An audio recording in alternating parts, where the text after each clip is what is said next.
The first consideration I want to introduce is this.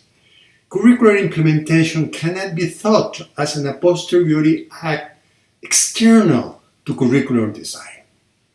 That is to say, the implementation must be inscribed within the curricular design. This manifests itself, for example, in which curricular objects are pertinent and possible to introduce in a curriculum. Okay, for curricular design, educational effectiveness would be achieved by identifying best practices that the international community offers.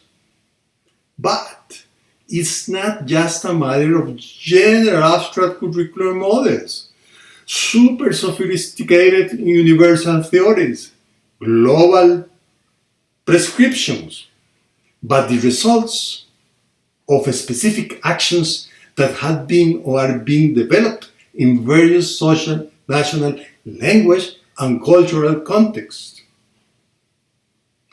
At a time when translation technology platforms have progressed a lot, it should be expected, sooner or later, that there must be more information available to everyone.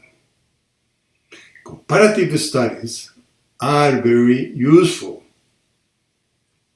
The success for a curriculum to be implemented depends on the social and cultural conditions, the specific moment, and the local possibilities. A curriculum must be locally relevant, meaningful, or it will never be implemented. And not only the scenario mathematics must be known, but also that of the various education agents. And it's very important to interpret the historical stage in which the country finds itself. 2. A political reading is very important. One cannot only think of a situation of a country within a period of only a few years, but must have a broader time frame. Besides, the curriculum reform itself could impact other dimensions of the educational system. Obviously, this depends on the local studying context. Curriculum design in socially, economically, and politically stable societies is not the same as those in which this does not occur. About implementation, the ICME Study 24 includes a chapter where I formulated a collection of general conclusions that I called laws. There are meta-reflections. There are 6. I will use just 4 of them. Firstly, let me recall here the law of diversity. There can be a combination of factors for the implementation of a curriculum reform that is successful in one country and will not be successful in another. There is one consequence of this law. It is not adequate to try to mechanically translate, import curricula or curricular ideas from one country to another, from one context to another. This law, of course, refers directly to some of the topics we are dealing with here.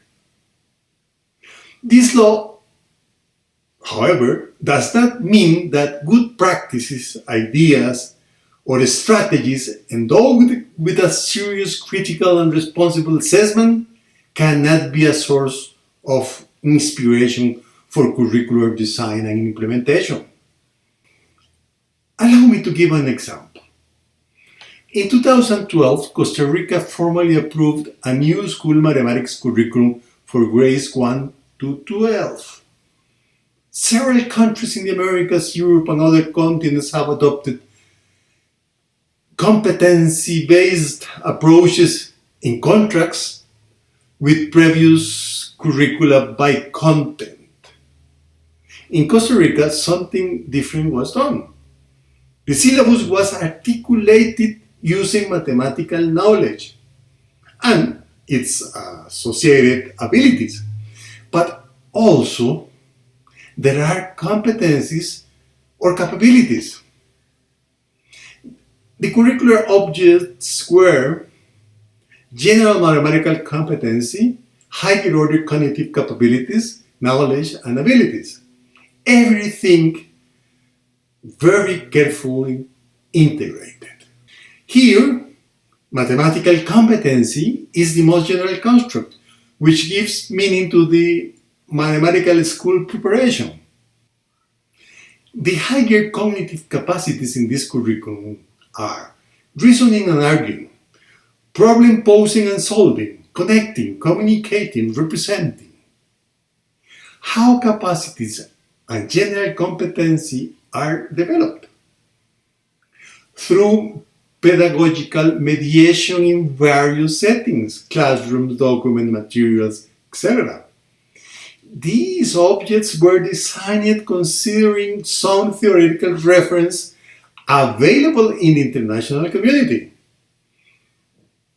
Specifically, the ICDME in the US, the theoretical framework of the OECD, the French didactics of mathematics, and reading of some lesson structures. Also, some elements of the realistic mathematics education were used. However, all the curricular elements were coherently designed and based on ideas and theoretical perspectives progressively elaborated in Costa Rica since the 90s of last century. This reform was conceived for a long term. Although still alive, it has been assaulted by the unpredictability, COVID among other factors, and recently it has been threatened by the uncertainty. For instance, our leading team was dismissed last September. This experience connects to the law of the long term. Except in the case of curriculum changes with very little scope, reforms must be conceived as long-term processes. But also to the law of uncertainty. Curricular reforms are not in vitro processes, and therefore inevitably contain a large burden of unpredictability and uncertainty. Sometimes it is possible to use outstanding strategies that were not designed or used before in another region, or to be developed in a very innovative way. This is possible even for developing countries. In Costa Rica, since 2014, MOOCs and shorter and more focused mini MOOCs were designed and executed for in-service teachers and for students. The design of all these cutting-edge resources was something very different from what has been done in the region and in many parts of the world.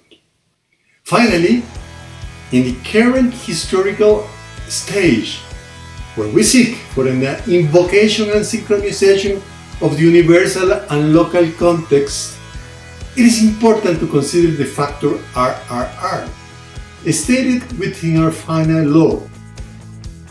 In this scenario, opened up by the COVID-19 pandemic,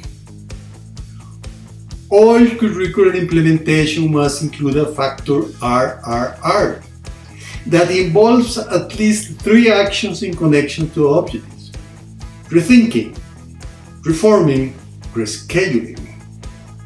This factor RRR is most likely to be higher in countries or regions within a country with lower socioeconomic, educational, and cultural development.